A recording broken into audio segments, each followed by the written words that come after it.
Bonjour les Verseaux et bienvenue pour votre guidance du mois de janvier 2024. Donc la première guidance mensuelle de cette nouvelle année que je vous souhaite heureuse, réussie et que voilà tout ce qui est cher à votre cœur se réalise. Alors j'ai décidé donc d'opter pour une formule un peu plus courte qu'à l'accoutumée. Bon, il y en a 4. Ça fait beaucoup 4. Normalement c'est 3. Donc, hop. Et donc oui, une formule plus courte qu'à l'accoutumée. Et si jamais vous trouvez que c'est trop court, eh bien n'hésitez pas à me le dire. Et peut-être que je ferai une deuxième partie, on verra. Voilà. Sachant que vous avez les guidances, les hebdomadaires et les guidances de quinzaine qui donnent des informations complémentaires, notamment sur tout ce qui va être les énergies actives de la période. Donc, je vous rappelle que ce ne sont ni des prévisions, ni des prédictions, ni une voyance, mais des énergies avec lesquelles vous êtes invité à travailler si vous le désirez, pour œuvrer dans le sens de votre progression, de votre évolution, finalement de la création de la vie que vous désirez.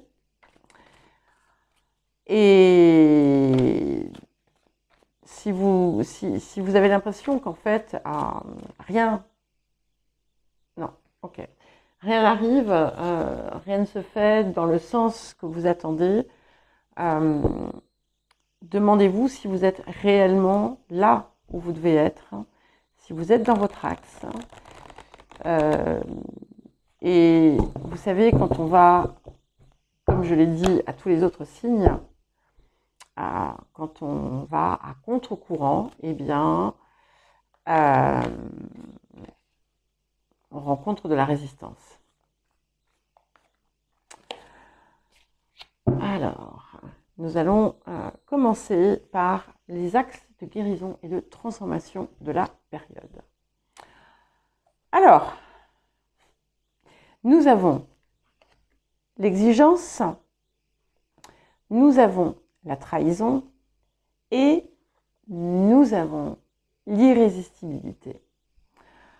Alors, c'est très intéressant parce que ici, en fait, vous avez la possibilité de dépasser justement une part de vous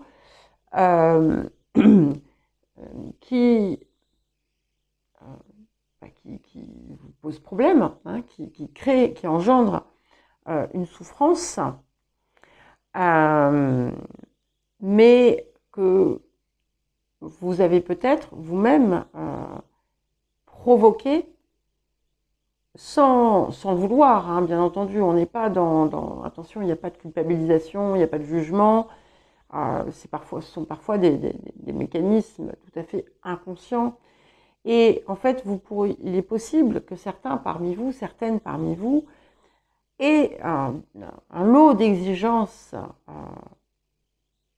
envers les autres qui ne peut pas en fait être atteint et qui du coup vous fait ressentir un vécu de trahison. Si les autres ne répondent pas à ces attentes que vous avez, vous vous sentez profondément blessé. Vous pouvez, attention, vous avez pu. Alors, ce n'est pas le cas de toutes et tous, bien entendu, n'oubliez pas que tous les messages ne sont pas pour tout le monde. Et ce faisant, finalement, vous obscurcissez votre quotidien et vous vous empêchez finalement de voir tout ce qui peut être beaucoup plus lumineux. Et la transformation ici, en fait, elle s'opère par l'absence totale d'exigence et simplement l'existence. En étant tout simplement vous, sans poser ces exigences, sans poser ces attentes, en rayonnant ce que vous êtes pour le plaisir de le rayonner, là, finalement, vous rentrez dans cette posture d'irrésistibilité, là aussi, qui n'est pas volontaire, mais où tout vient à vous. Tout ce que vous désirez, tout ce que vous attendez, vient vers vous à partir du moment où vous relâchez ce nœud, en quelque sorte. Qu'est-ce que nous avons d'autre? Voilà, la blessure de trahison. Donc ici, il y a quelque chose qui est de très fort du coup, que vous pouvez vraiment totalement dépasser et qui va au-delà en fait de ces comment dire, de cette attitude par exemple, et qui est à la fois celle que vous ressentez de l'extérieur, le vécu aussi que vous avez pu avoir de trahison, la trahison que vous vous faites à vous-même en résistant à ce que vous êtes, dans votre essence, bien entendu, et en oubliant de voir que d'avoir ces exigences envers l'extérieur, c'est en fait un signe flagrant de votre peur, en fait, de votre peur d'être trahi, de votre peur d'être déçu, abandonné, rejeté, quelle que soit cette peur, mais qui finalement est ressentie comme un coup de poignard.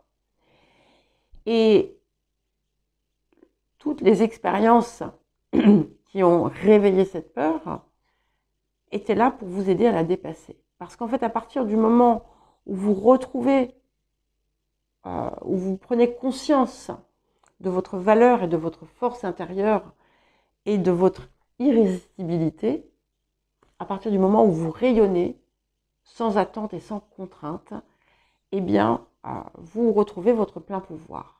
Et là, ici, il y a quelque chose de magique qui peut s'opérer en cette période. Alors, l'appel de la période. Waouh! Nous avons le tonnerre. Il y a deux cartes donc, qui sont venues avec le chaman mystique. Le tonnerre et les anciens. Et nous avons la maison 10, le monde.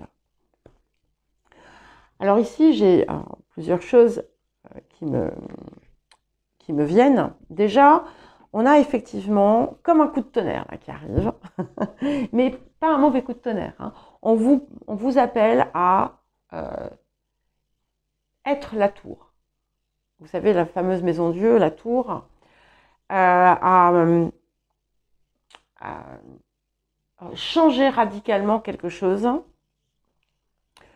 à accueillir aussi le changement. Parce que quand vous allez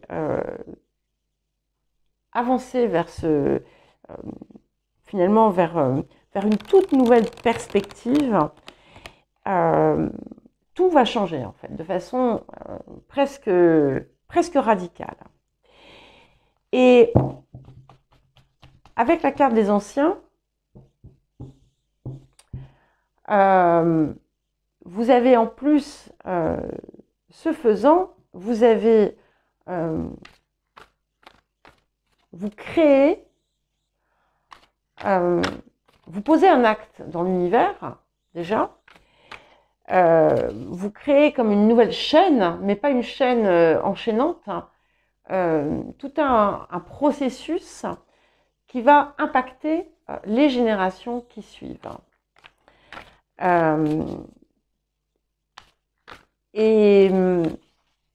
En fait, vous posez le geste, en quelque sorte, de créer un environnement, un monde, peu importe quoi d'ailleurs, mais qui sera meilleur. Et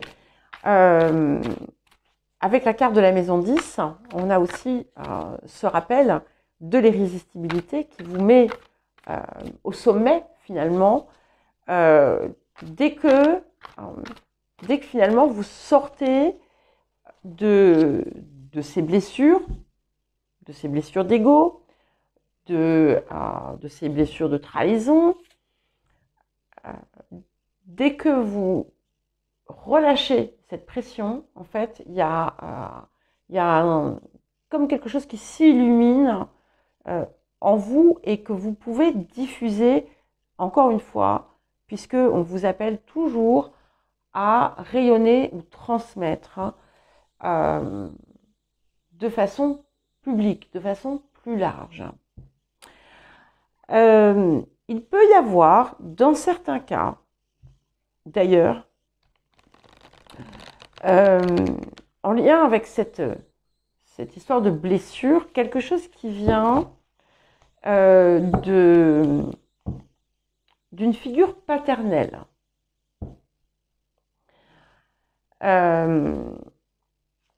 Quelque chose qui a pu, pour certains et certaines, vous mettre dans une posture où vous vous êtes senti finalement diminué.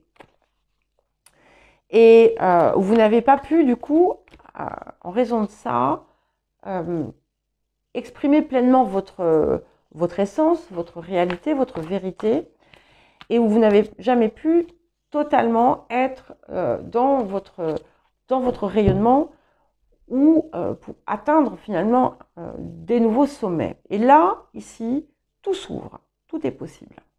Le défi de la période. Donc, nous avons l'armée populaire. Et vous voyez, je vous disais que vous avez peut-être quelque chose à poser pour les autres. Hein. Eh bien, c'est un petit peu ça. Ici, c'est l'image du chef qui est fort et qui est juste et qui nourrit son peuple. Sauf que là, on est sur quelque chose qui finalement va rejaillir vraiment de façon assez conséquente sur l'extérieur. Ça peut être votre famille, ça peut être le lieu de travail, ça peut être un milieu quelconque, un cadre quelconque, et ça vous met aussi dans cette posture qui vous élève. Et c'est quelque chose qui n'est pas facile, parce qu'en fait, peut-être qu'il y a eu de la résistance aussi de votre part, et là maintenant, ça suffit, la résistance. Ce tonnerre, c'est vous aussi. Et ça vous pousse aussi à avoir une forme de rigueur envers vous-même, une forme de discipline. Attention, hein, c'est pas une discipline digne de l'armée, c'est pas ça, mais c'est important. Et c'est important d'être dans une énergie, finalement, où cette épée, finalement, vous n'allez pas la planter dans le dos de quelqu'un d'autre, vous n'allez pas vous la planter dans votre cœur à vous, vous allez la poser dans le sol et elle va germer et elle va s'enraciner. Voilà. Donc c'est un défi parce qu'il va y avoir quelque chose, il y a quelque chose que vous réclame cette période qui va vous pousser à vraiment vous dépasser une part de vous qui était dans une résistance. Qu'est-ce que la période vous apporte ? Magnifique, puisque vous voyez, nous avons la muse et nous avons l'alliance. Donc, deux arcanes majeures, là aussi. Avec la muse, on a quelque chose qui se libère, on a une créativité, on a quelque chose qui fleurit, hein, là aussi. c'est aussi bien en vous que à l'extérieur de vous. Pour les personnes qui sont justement dans un acte créateur, créatif, quel qu'il soit, il y a quelque chose qui va s'élancer ici, qui va s'ouvrir. La créativité, c'est pas forcément, comme je le répète à chaque fois, dessiner un tableau ou écrire une chanson. Hein. Ça peut s'exercer en tous les domaines de la vie. C'est aussi l'expression de votre caractère unique, d'accord? En tout cas, on a avec l'Arche d'Alliance des nouvelles ententes, des choses qui peuvent se réparer, des liens qui ont pu être brisés, qui se réparent, et une concorde qui s'établit, une paix qui s'établit, et la fin de quelque chose qui finalement pouvait impacter, qui a pu impacter les générations qui vous ont précédé et celles qui vous ont suivi. Un dernier message et conseil pour vous les Verseaux, nous avons la carte de l'océan. Alors, dans certains cas, effectivement, il y a quelque chose qui est en lien direct ou indirect avec l'eau. Mais l'océan, c'est aussi l'immensité. D'accord? Et c'est quelque chose il y a quelque chose ici qui vous appelle à totalement, comment dire, répandre finalement, recouvrir tout ce qui vous touche, mais de ce que vous êtes. Il y a quelque chose de purificateur aussi, bien entendu, donc il y a quelque chose qui appelle à être purifié. Pour certains et certaines d'ailleurs, on va vous recommander de boire beaucoup d'eau, parce qu'il y a des nettoyages aussi qui peuvent s'opérer. Pour d'autres, quelque chose qui vous rapproche effectivement physiquement de l'eau et qui, comment dire, qui peut vous aider dans la suite. Ça peut être simplement écouter l'eau. Il peut y avoir tout un tas d'associations qui sont liées à l'océan. Vous pouvez aussi tout simplement vous imaginer en train de plonger dedans et de nettoyer tout ce qui vous pèse. Voilà pour vous les Verseaux, je vous souhaite un joli mois de janvier. Je vous embrasse et je vous dis à très bientôt.